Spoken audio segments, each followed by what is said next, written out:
ते गाड्या भरून येतील आणि पूर्ण जग जाम होईल याचा सर्वांनी विचार करायचा आहे.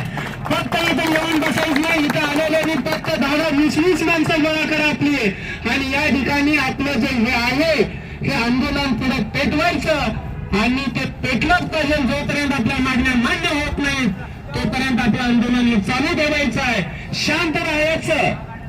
परंतु जर मागण्याच मान्य होत नसतील, समाजाचा विचार होत नसेल तर आपण या ठिकाणी शांत राहायचं नाही.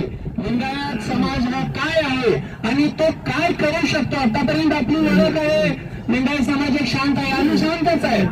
पण जोपर्यंत आमच्या मागण्या मान्य होत नाही तोपर्यंत आम्ही गप्प बसणार आहे. असंच आमचं कार्य पुढे चालू ठेवणार आहे.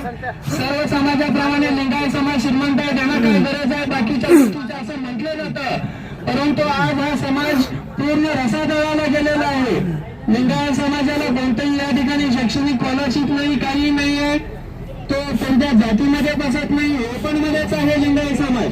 त्यामुळे इथून पुढे अल्पसंख्याक दर्जा मिळाला तर त्यासाठी आपल्याला शैक्षणिक असेल, राजकीय आरक्षण असेल, ते बाकीचं शैक्षणिक राजकीय आरक्षण देखील आपण या ठिकाणी स्वतंत्र लिंगायत धर्म म्हणून मिळू शकेल. गौतम बुद्धांना महात्मा बसवेश्वरांना प्रति गौतम बुद्ध म्हटलं जातं.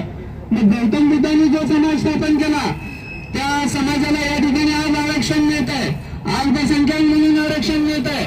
मग महात्मा बसवेश्वरांनी जो समाज स्थापन केला त्या महात्मा बसवेश्वरांनी स्थापन केलेल्या लिंगायत समाजाला देखील अल्पसंख्याक दर्जा हा मिळालाच पाहिजे. आणि हळूहळू आपण हे जे आपले शांततेत जे आंदोलन आहे ऐकलं तर ठीक आहे. Press the bell icon on the YouTube app and never miss another update.